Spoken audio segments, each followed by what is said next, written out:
دیکھیں یہ بہت بڑی ایک دلیل ہے اس بات کی کہ دو قومی نظریہ آج بھی زندہ ہے.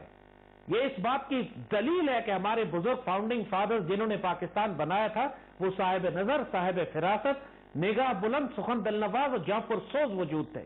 اقبال اور قائد نے، سردار عبدالرب بیشتر نے، شبیر احمد عثمانی نے، پیر جماعت علی شاہ صاحب نے، ان بزرگوں نے جب پاکستان کی تحریک چلائی تو اسی بات کو سمجھ کر چلائی تھی کہ ہندو اس نے دل میں 1000 سال کی غلامی کو بھلا نہیں سکا ہے، اور پاکستان کا بننا ان کی اتنی بڑی شکست تھی، اتنی بڑی رسوائی تھی کہ جس کو یہ مزید برداشت کرنا نہیں چاہتے. اور اب ان کو جو موقع مل رہا ہے، جیسے کہا پورے ہندوستان، اس میں پاکستان کو توڑنے میں کانگریس کا کردار ہے. جب اندرا گاندھی نے ایسٹ پاکستان توڑا تو اس وقت اندرا گاندھی نے تقریر کی تھی کہ ہم نے دو قومی نظریہ بے آف بنگال میں ڈبو دیا. بات یہ ہے کہ مسلمانوں کی نفرت میں بی جے پی اور کانگریس کی گاندھی میں کوئی فرق نہیں ہے، لیکن فرق یہ ہے کہ کانگریس ذرا ڈپلومیٹک چلتی ہے اور بی جے پی چھرے نکال کر آر ایس ایس کے غڈوں کے ساتھ مسلمانوں کو زندہ جلانے کا کام کرتی ہے. مسلمان دشمنی میں کوئی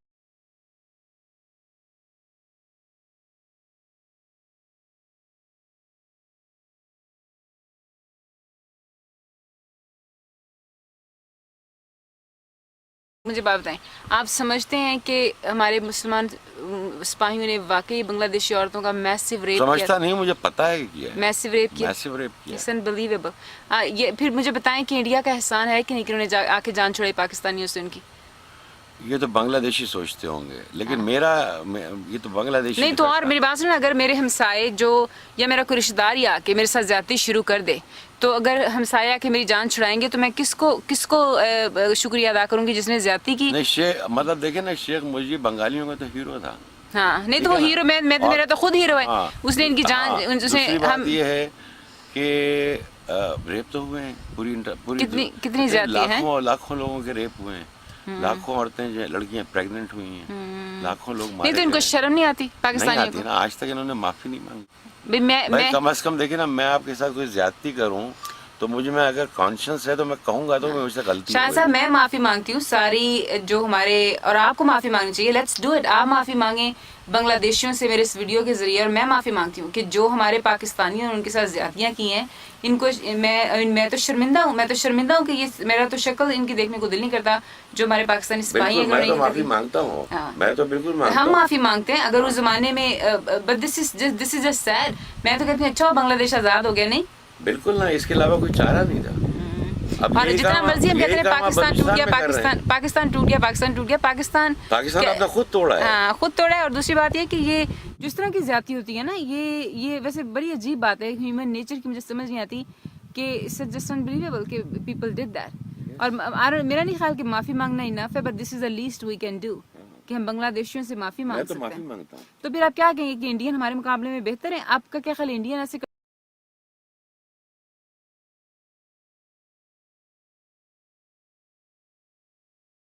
مین سٹریم سیاسی اور اقتصادی قیادت کے مغربی پاکستان سے تعلق رکھنے کی وجہ سے مشرقی پاکستان شروع ہی سے تفریق کا ہی شکار رہا.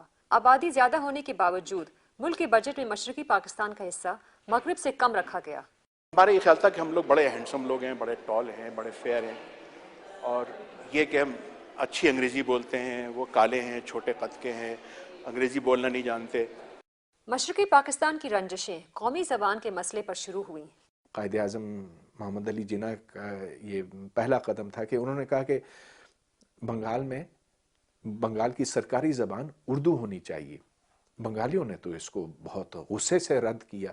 1952 تک زبان کا مسئلہ باقاعدہ فسادات میں تبدیل ہو گیا.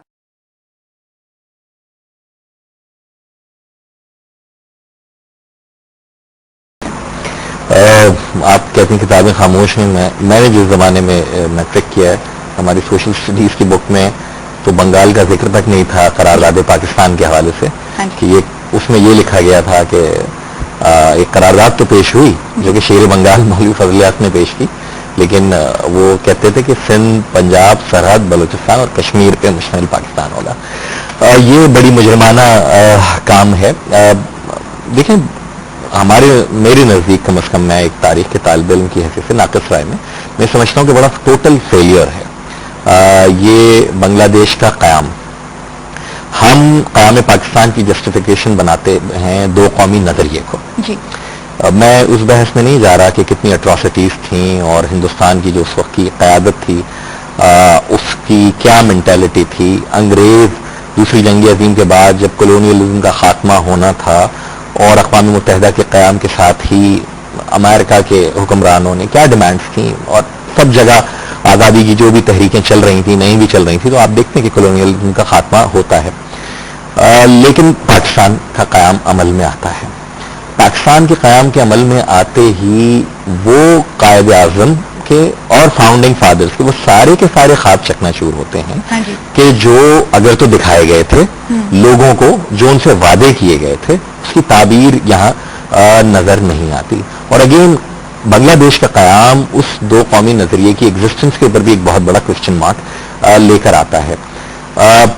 آپ دیکھیے قرارداد پاکستان کے کیسا ملک چاہتے تھے, آپ قائد اعظم کی تقاریر اٹھا کر دیکھیے کون سا نظام وہ یہاں پر لانا چاہتے تھے. پاکستان کو ایک تھیوکریسی بنانے والے لوگ, کوشش کرنے والے لوگ. اگر اس کو میں کہوں کہ آپ کی ساری باتیں ویلڈ ہیں, لیکن اگین فارمیشن آف بنگلہ دیش کو آپ نے جہاں کہا کہ پاکستان کے اور دو قومی نظریے کا یہ فیلئر ہے اور ہماری لیڈرشپ کا ایک بہت بڑا جس کو کہنا چاہیے کہ اسٹیبلشمنٹ کا زیادہ لیڈرشپ اس وقت بالکل اسٹیبلشمنٹ کی بغل میں بنی. چلے پھر آپ بتائیے کہ اسٹیبلشمنٹ اور لیڈرشپ کا فرق یہ یوتھ کرتی ہے, یہ میں پوچھوں گی, لیکن ذمہ دار کون تھا اور یہ کیوں وجود میں بنگلہ دیش آیا, ہم سے کیوں الگ ہوا ایسٹ پاکستان؟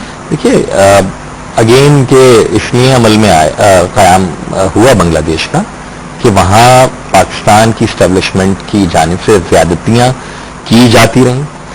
اکثریت کبھی اپنے آپ کو اقلیت سے علیحدہ نہیں کرتی. یہ شاید میں طالب علم ہوں, ڈاکٹر صاحب would correct me if I am wrong, شاید یہ انوکھا ہی واقعہ ہے کہ جب اکثریت نے اپنے آپ کو اقلیت سے, ورنہ جہاں بھی آپ دیکھیں کہ علیحدگی کی سیپریٹسٹ موومنٹ چل رہی ہوتی ہیں وہاں ایک چھوٹی سی اقلیت ہوتی ہے, بڑی اقلیت ہوتی ہے اور وہ اپنے آپ کو علیحدہ, یہاں اکثریت نے اپنے آپ کو کہا کہ ہم علیحدہ کریں گے.